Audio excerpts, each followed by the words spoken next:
काले जादू का अंत बहुत बुरा होता है। हाय, मेरा नाम ओम और आज की सच्ची कहानी है दीप्ति नाम की एक औरत की है। दीप्ति शादी के 10 साल तक उनको कोई भी बच्चा नहीं हुआ। दीप्ति को ही पास में रहने वाले एक तांत्रिक के पास उसका आना जाना लग गया। वहाँ पे था निसंतान लोग हैं बाबा के दरबार में जाएंगे तो वहाँ पे उसको संतान की प्राप्ति हो जाएगी। वहाँ पे जो बाबा थे वो ब्लैक मैजिक करते थे, वो काला जादू किया करते थे। दीप्ति भी उन चक्करों में, क्योंकि वो बच्चे के लिए बहुत पागल हुई थी। 10 साल शादी के हो चुके थे। उसके हस्बैंड से सुनना, उसके सास ससुर से सुनना, समाज से सुनना, एक बाज बाज उसको लोग बोलने स्टार्ट हो गए थे। तो दीप्ति को बस ये था कि मुझे किसी भी हालत में एक बच्चा चाहिए तो चाहिए ही। वो बाबा के पास जाने लगी। बाबा ने उसको बोला था कि तेरे को बच्चा तो मिल जाएगा, लेकिन सिर्फ इसका जो तरीका है वो बहुत गलत है। दीप्ति ने कहा कि बाबा, मैं सब कुछ करने को तैयार हूँ, मुझे सिर्फ और सिर्फ बच्चा चाहिए। बाबा ने कहा कि देख दीप्ति, तरीके हैं, तरीके कई आसान भी है, तरीके कई मुश्किल भी हैं, तू बता कौन सा तरीका अपनाना चाहेगी। तो दीप्ति ने कहा बाबा, जिसमें मुझे बच्चा बहुत जल्दी मिल जाए। तो बाबा ने कहा कि देख दीप्ति, अगर तुझे बच्चा बहुत जल्दी चाहिए तो ये कई जो विद्याएं होती हैं, इसमें कई शक्तियां होती हैं, वो बच्चों की बलि मांगती हैं। अगर तू उनको 3 बच्चों की बलि दे देगी तो वो तुझे संतान प्राप्ति करवा देंगे। दीप्ति ने कहा कि ठीक है, मैं 3 बच्चों का जुगाड़ कैसे करती हूँ। दीप्ति जो गाँव में रहती थी, उसने आस पास के एक बच्चे को उठाया, उसकी बलि दे दी, दूसरे बच्चे को उठाया, उसकी बलि दे दी, एंड तीसरे बच्चे को उठाया, उसकी भी बलि दे दी। एक जगह थी, मैं उस जगह का नाम नहीं लूँगा, वहाँ पे जाके उसने वो बलि दे दी। उसके बाद दीप्ति आई बाबा के पास। बाबा से उसने कहा कि बाबा, मैंने 3 बच्चों की बलि दे दी है। तो बाबा ने कहा कि दीप्ति ठीक है, तूने शैतान को खुश किया है तो तू शैतान भी तेरे को खुश जरूर करेगा, लेकिन इन काम तो मैं तेरे को पहले बोला था कि इस काम का अंत बहुत खराब होता है। दीप्ति ने बोला कोई बात नहीं बाबा, बस मुझे बच्चा चाहिए। दीप्ति ने उन 3 बच्चों को मार दिया था, गांव के जो बच्चों को उसने उठाया था। अब दीप्ति को 2 महीने बाद उसको एक खुशखबरी मिली कि वो पेट से है एंड वो प्रेग्नेंट हो चुकी थी। दीप्ति को बच्चा हुआ 1 साल का, 2 मतलब बच्चा हुआ 1 साल हो गया, 2 साल हो गए। वो स्कूल चला गया, सब कुछ बढ़िया, कॉलेज जाने लग गया, स्कूल गया, उसने स्कूल की पढ़ाई कर ली, कॉलेज जाने लग गया, सब कुछ बढ़िया बढ़िया चल रहा था। एक दिन दीप्ति जो थी ना, वो गांव, जैसे गांव है ना, गांव से उन्होंने बाहर घर बना लिया था। मतलब काफ़ी टाइम हो गया इस बात को, तो उन्होंने गांव के घर बाहर बना लिया था।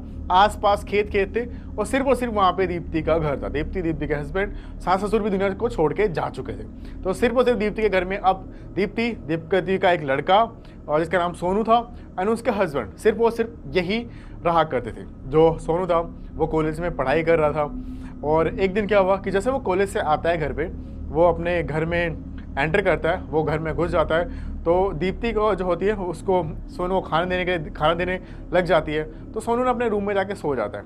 तो दीप्ति क्या होती है, जो सोनू की अम्मी थी, वो बाहर आती है, बाहर देखती है कि ना दीप्ति को ना कुछ 3-4 लोग दिखाई देते हैं, जैसे कि यमराज के दूत आए हुए हैं। अब दीप्ति काला जादू में पड़ चुकी थी तो उसको ना सब कुछ दिखाई देने लग गया था।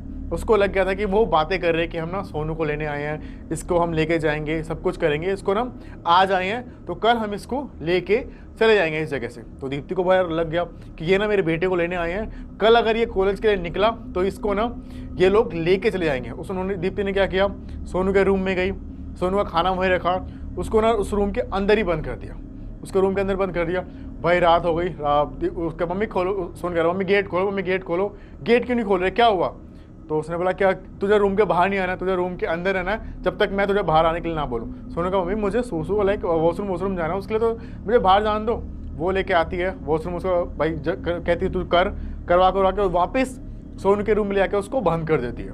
रात के भाई 11 बज गए, वो चेक कर रही, हाँ सोनू बैठा, उसको खाना दे दिया। और फिर 1 बज आई तो सोनू को नींद ही नहीं आ रही। उसको बड़ा अजीब सा लग रहा कि मम्मी आज मेरे को ऐसे रूम में बंद करके क्यों है। रात के 1 बजे देखने तो सोनू हाँ टीवी देख रहा था। फिर उसने उसकी मम्मी को कहा कि आप सोनू सो जाए, कोई दिक्कत नहीं, मैं सुबह उठ के आती हूँ। सुबह उठ के आई तो उन्होंने देखा कि सोनू ये दुनिया छोड़ के जा चुका था। अब सोनू ने ऐसा क्या देखा था वो मैं आपको बताऊँगा बाद में। सोनू वो दुनिया छोड़ के जा चुका था, उसके पोस्टमार्टम रिपोर्ट हुई, मतलब वो 22 साल का लड़का, उसने पता नहीं ऐसा क्या देख लिया था कि वो दुनिया छोड़ के जा चुका था। पोस्टमार्टम रिपोर्ट में ये रिपोर्ट आई कि सोनू की दिल की धड़कन, जो हार्ट अटैक उसको आ गया था, उसकी सांसें रुक गई थी, जिसकी वजह से सोनू की मृत्यु हुई। सोनू ने ऐसा क्या देख लिया, अब इतना देख के वो क्या घबरा गया जिसकी वजह से उसको हार्ट अटैक आ गया। अब दीप्ति जो थी यहाँ पे बहुत परेशान हो गई। जो यम के दूत आए थे वो सोनू को लेके जा रहे थे, उसकी आत्मा को। तो उन्होंने सोनू की मम्मी थे दीप्ति, वो शमशान घाट में जाके बैठ जाती है रात को और वो करने लगती है, अपने तंत्र विद्या सब कुछ करने लगती है। वो कहती है कि मैं चाहती हूँ कि मेरा बेटा लौट के आए और मैं इस दुनिया को छोड़ के जाऊँ। अब क्या होता है कि सारे भाई जो यम होते हैं, यम के जो दूत होते हैं, परेशान हो जाते हैं कि यार ये बहुत देर से शमशान घाट में लगी पड़ी है, पूजा पाठ कर रही है। तो यम का एक दूत आता है एंड वो कहता है कि हाँ बोलो क्या परेशानी है, तुम क्या चाहती हो। इसका सफ़र यहीं तक था और अब इसका टाइम आ गया तो हम इसको लेके चले गए। तो वो उसने बोला दीप्ति ने कि मुझे ना सिर्फ और सिर्फ अपने बेटे से ना एक बार मिलना है, मुझे एक बार मिलवा दो, मैं उसके बाद कुछ नहीं कहूँगी, तुम उसको ले जा रहे हो ले जाना। तो उसने कहा ठीक है, तुमने अपने बेटे को किस शमशान घाट में जलाया। तो उसने बोला कि जो गांव के पास शमशान घाट है वहाँ पे जलाया। तो ठीक है, कल रात को वहाँ पे पहुँच जाना 3 बजे, तुम्हें वो तुम्हारा बेटा मिल जाएगा। अब ये औरत जो दीप्ति है जाती है वहाँ पे, अगले दिन रात को 3 बजे शमशान घाट पहुँचती है। जब पहुँचती है वहाँ पे तो वो देखती है कि 1 बजे रात को पहुँचती है, वेट कर रही, तो 2 बज जाते, वेट कर 3 बज जाते हैं, वेट कर रही होती है तो कुछ भी दिखाई नहीं था। तो उसको लगता है कि जो यम का दूत था उसने ना दीप्ति को पागल बनाया है, कुछ आसपास दिख नहीं रहा है। दीप्ति बहुत गुस्सा हो जाती है, वो ना फिर से ना एक ऐसे यंत्र बंद करना स्टार्ट करती है। तभी पेड़ के ऊपर, एक पीपल का पेड़ था उस शमशान घाट में, वहाँ से आवाज़ आती है मम्मी। तो दीप्ति खड़ी होती है और देखती है उसका बेटा जो दुनिया छोड़ के जा चुका था वो पेड़ में बैठा हुआ था। वो ये कहती है सोनू चल घर चल बेटा चल, मैं तेरे को लेने आई हूँ। सोनू कहता नहीं, यहीं तक था हमारा सफ़र, यहीं तक तू मेरी मम्मी थी, यहीं तक मैं तुम्हारा बेटा था, बस ये ज़िंदगी में हमारा यहीं तक मिलना था। वो कहती नहीं बेटा चल तू घर चल, मैं इन दूतों से तुझे बचा के ले जाऊँगी। वो सोनू कहता नहीं मैं नहीं जाऊँगा। तो उसके बाद जो उसकी माँ होती है बहुत उसको कहती बेटा चल बेटा चल। सोनू कहता नहीं मुझे जाना ही नहीं, बट हाँ मम्मी दियो। सोनू कहता मम्मी तुमसे कुछ लेना चाहता हूँ। तो उसकी माँ रोते हुए कहती क्या चाहिए तुझे, अब बोल, तू ले कुछ बट चल। वो कहता मैं ले लूँगा बट मुझे जाऊँगा नहीं तुम्हारे साथ। वो कहती ठीक है तो जो चाहिए तू ले ले। तो ना पेड़ के ऊपर से एक लंबा सा जो होता है आता है सोनू का, एंड जो दीप्ति तो उसके पैर की जो पिंडी होती है ना वहाँ से वो मांस निकालता है और वो ले जाता है।